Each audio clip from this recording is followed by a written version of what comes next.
Welcome friends to my review video of the EcoVos M.2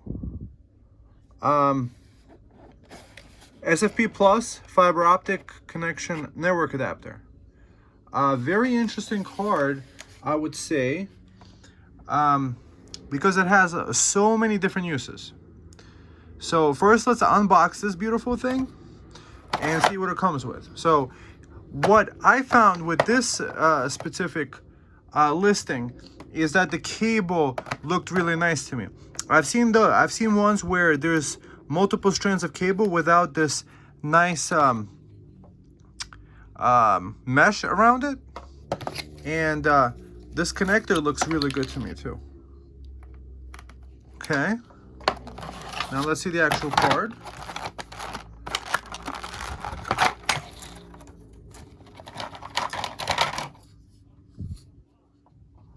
Oh, that's a beauty. SFP Plus. So what I like about SFP Plus is that it's a fiber connection, and if I understand it correctly, it is probably one of the fastest ones that you could do. Notice that there's this little hump over here, so it sounds like you could use this in a desktop PC case and use one of those tiny little slots that you can't really use for anything. Because most things are much longer PCIe connectors, and you would just slot it in there, and this will allow you to actually fit this thing in there and have it nice and snugly while using the PCIe connector to get it working. So that's the back of it. I like that they put the stickers on this. This is nice. You know what it says, and the driver download. Okay, I like that. And then we have this, the PCIe Express to the connector that this one uses, to this connector, whatever that connector is.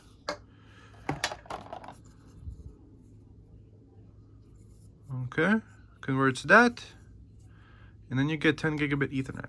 Why did I buy this? Well, I have a mini PC that I've been meaning to get 10 gigabit on. Why do I want to get 10 gigabit on a mini PC? Well, I find that mini PCs, especially with 7000 generation, 8000 generation probably, take the least amount of energy possible. For example, my UM790 Pro Ryzen PC has, I think 12 or 15 watt idle power. So you can't get that with a desktop class processor, if I understand it correctly. Even the newest processor, the 9700X from AMD, actually only has 22 watts standby. So that doesn't include all the energy that the motherboard uses. So here's the listing. It's 45 bucks. And what we want to see is that, it says it has the Intel 82599 chip. And I looked up the chip over here, and here's the chip. Okay. So this was launched in 2009. I think a lot of this SFP stuff was produced a long time ago in the first place. 65 nanometers. Okay, that's funny. Recommended price, $42.79. So port configuration, so it could do 2 ports, I guess. So we have the 1-port version here, PCIe 2.0. So 5 giga transfers a second. Jumbo frames, yes. Interfaces supported. Package size is 24. Intel virtualization, on-chip QoS and traffic management, flexible port partitioning, that's nice. Virtual machine, advanced technologies, fiber channel, all these different other technologies. No vPro support. vPro, I think, is a remote connection. Intel Direct IO technology, intelligent offloads, storage over Ethernet. Okay, so now that we unboxed this thing, let's go put it into the mini PC, connect it, and see how it functions. So we'll be installing it in this, a GTR 7 Pro mini PC. So I just disconnected the power. I'm gonna flip the lid open. There's a open PCIe slot. I'm just wondering how I'm gonna get the cover back on, but we'll figure that out as we go along. So this is the inside of it, and here's the PCIe card where we're gonna place this guy in there, like this. We'll see if the lid even fits on. The way that this GTR 7 Pro is connected is that it has actually a proprietary connector over here, so you can't really lose the adapter to this guy. And it's connected over here to these wires over here. So perhaps this actually could be modified to use a regular connector, or like an Anderson, for example. I probably could mod this too. So let's get this connected and see how it works. Now let's get this connected. Nice. Now let's get the other side connected and get the power on. Over here we have this guy. Go into this guy like this.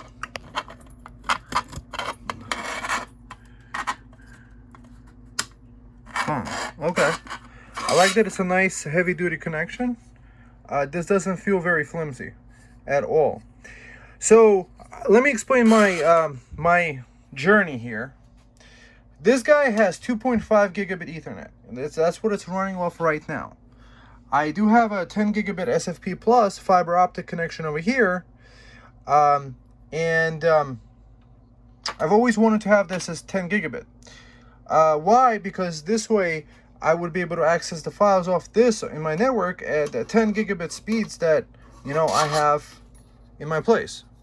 And I wasn't able to in the past. And now possibly I could. However, fingers crossed, let's make it work. So what did I try previously before? Well, I've had the Sonet Solo, and I've had the Sabrin 10 gigabit connection through the USB 4 connector on this board.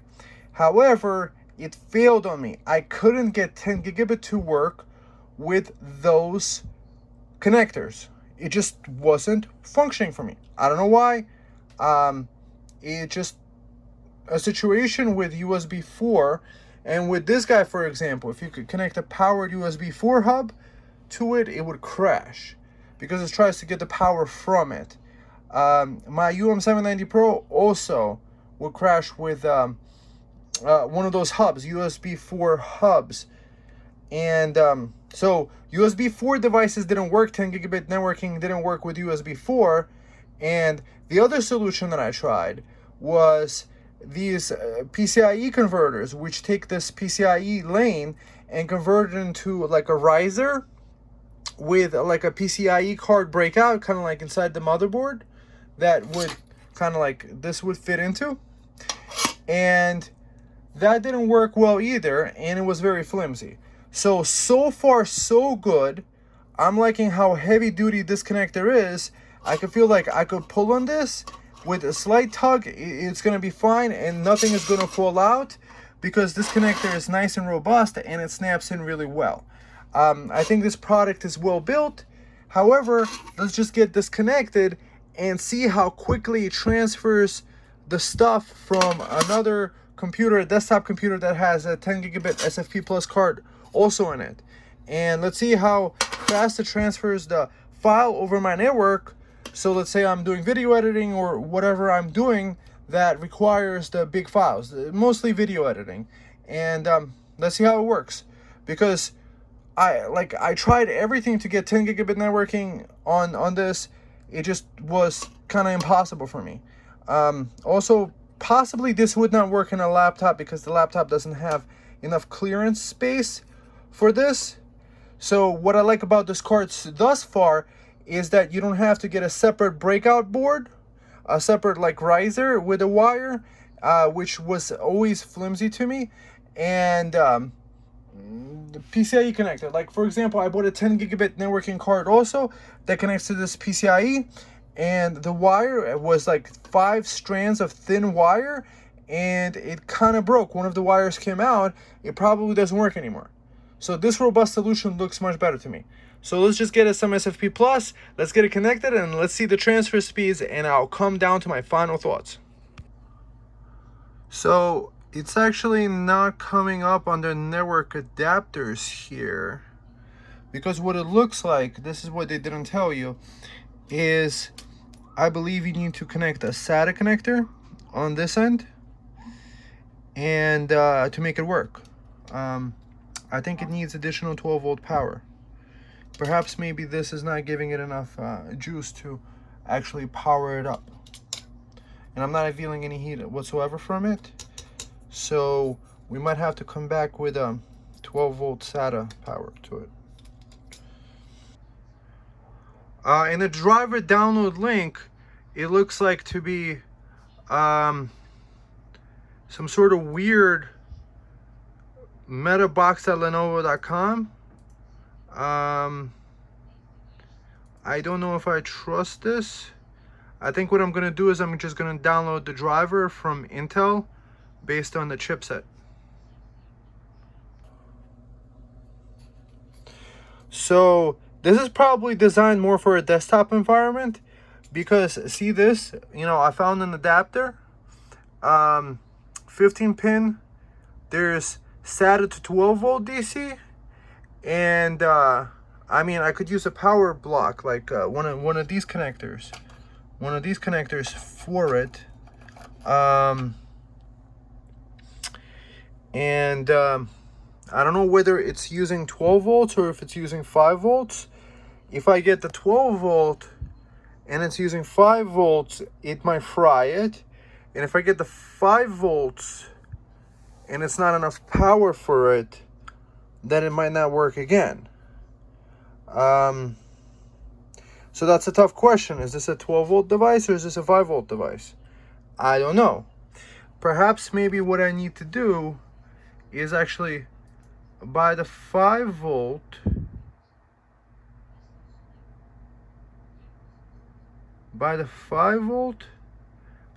try that out first. I mean, it's $6. I'm already in for a penny, in for a pound, and see if the 5 volt works. Because if the 5 volt doesn't work, then it's going to be the 12 volt that I'm going to need to get. Yeah, let's see which one I need, because I don't want to connect the wrong one, because that might actually cause an issue. So I wound up ordering one of each, the 5 volt and the 12 volt. So what I'm figuring out is this, is the pin out of these cables over here. Wait, would that even work? I'm not even sure. So the pin out of these cables, probably the way that these wires are set up is, you see the pins over here, they correspond to the 5 volt pins on here. So even if I connected, even if it's a 5 volt and I connected a 12 volt, it just wouldn't accept it from those pins. It might actually accept it only from the specific pins that are supposed to be having the 5 volts. So there's probably like 5 volt and 12 volt connections over here. Which ones, I don't know. And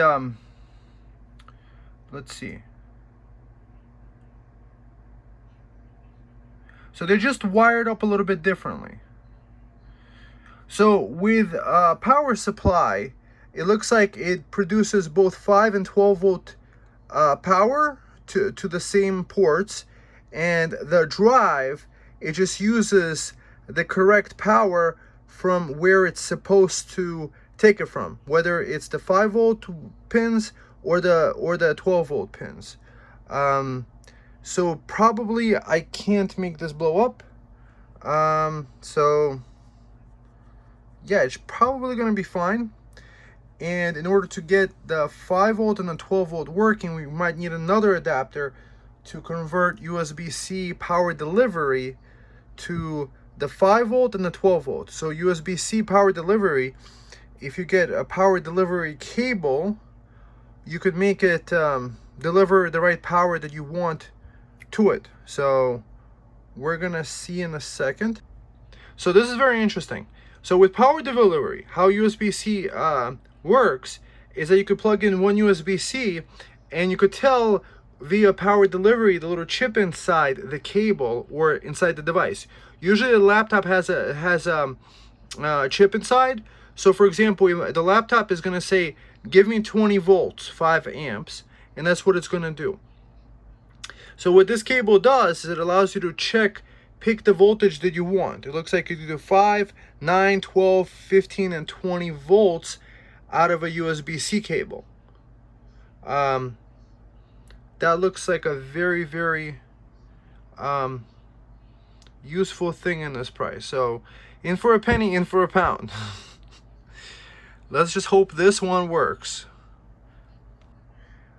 Here's a cheaper version. I think I'm gonna go with this one because the other one with the variable power supply, it's only limited to 60 watts in the first place, and I'd rather have a power delivery trigger cable that is necessary. And what I also like is that it has the female connector here. So the female connector, so I could connect the previous device that I bought, which has a male connector, right into here and connect it to a USB-C and make that work with the 5 volts. 5 volts, 3 amps. I think this is the best choice for that. Plus it's not 20 bucks, it's $9, and I could probably use a 5 volt somewhere else. 5 volt is required, or I'll just have an extra cable on hand. And then I'm gonna also need a 12 volt one. It does light up, so we got an LED light going on it. So let's see if that works. Let's get the system booted up and let's see how this works. Let's hopefully the system detects it. And we have a working external card that would work off a 12 volt power supply block. Well, you look at that. It looks like it showed up as this Intel Ethernet server adapter X520. I know that from other previous editions. And now let's see how it works. Let's copy over a file and see if that works. So copying over from another computer that has a 10 gigabit connection, we are getting 690 transfer speeds, 700. So I would say this test is a success. We're getting 800.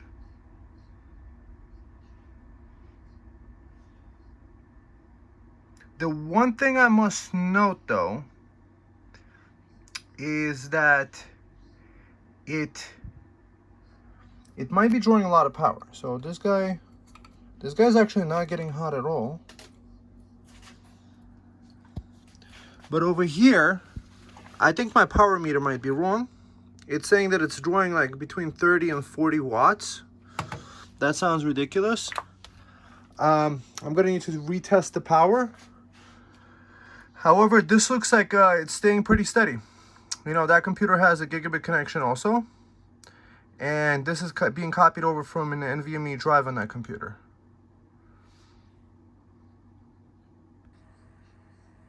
Interesting, I disconnected the power from this, and it's still copying at 235 megabytes. So even upon power disconnection, perhaps this it can maintain its power, but perhaps not as such a fast speed as it was before. So now the system is in hibernation mode with this guy connected through a 12 volt converter. It's taking 0 watts to, I've seen 1.6 watts. Now let's wake it up.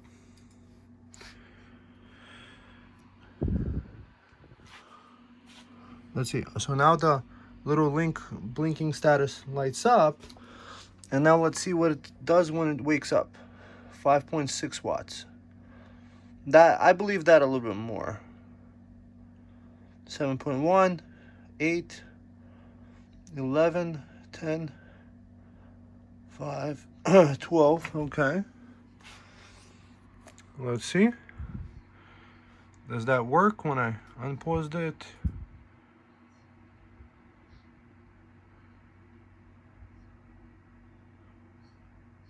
Speed's running a little slow.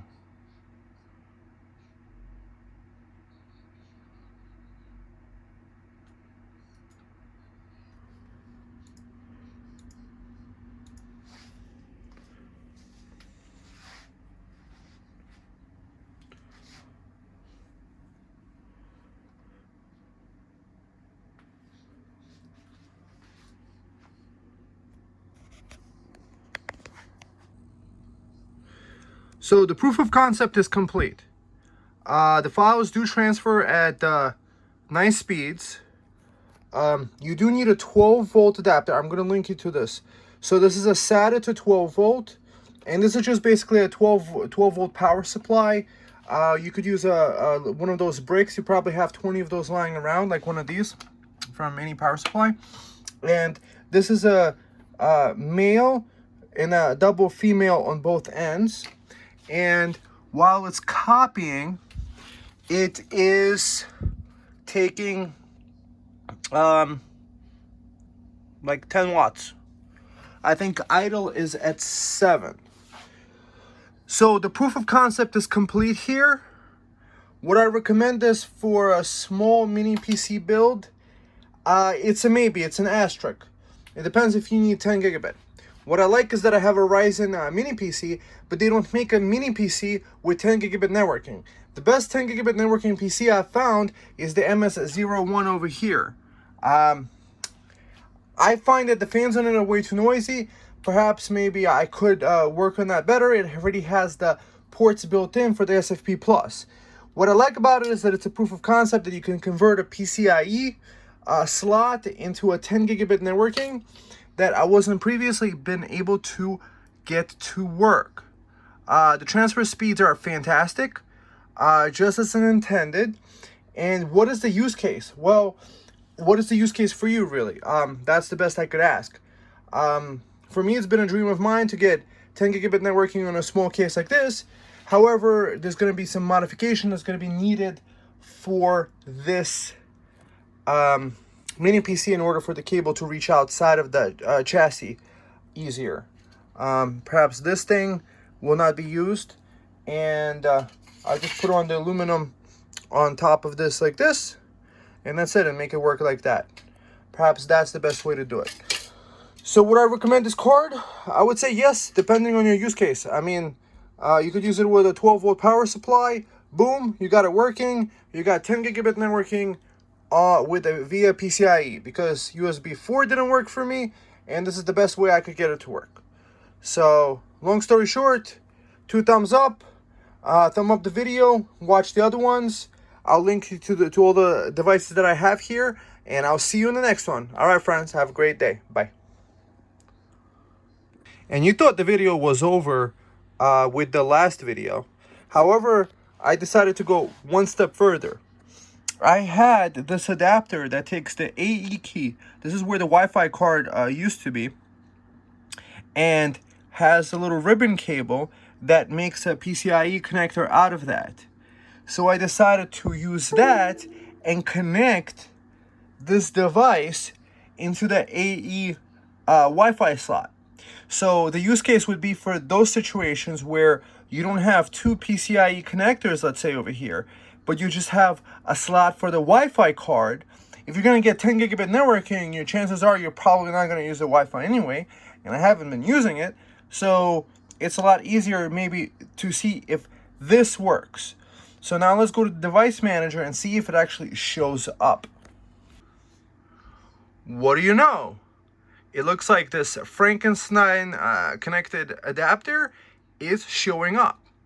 Now the question becomes like this. The AE Wi-Fi card slot, I believe, doesn't have as much bandwidth as this one. So what's the point of using a port? This one can do up to like 7 gigabytes a second, while your network transfer speed is going to be maximum 1 gigabyte a second. So this is a Gen 4, I believe, NVMe slot. And this one might be up to 1 gigabyte a second. However, that's more than enough for a device like this. So now let's see the transfer speeds with this breakout ribbon cable AE key converter adapter. I have this linked in a previous video where I was doing this with a laptop, I believe. So if anything, I'll find it in my history and I'll link you to this. So let's see the transfer speeds with this one. The transfer speeds are slower, however faster than the gigabit networking. So if you couldn't do anything other than this, it's still probably faster. But we noticed in the previous video, in the previous section of this video, that I was getting much faster transfer speeds not using this AE card key connector. However, if you do need to use it, you can get some throughput out of it. However, maybe not as much as you wish. We're getting to 370. With the last connector, we were getting up to 550 or more. So I decided to throw this in last minute to test out the speed at this connection. So, all right, friends, I'll see you in the next one. Thumb it up, and yeah, check out the links below. They're Amazon affiliate links. So, all right, bye, friends.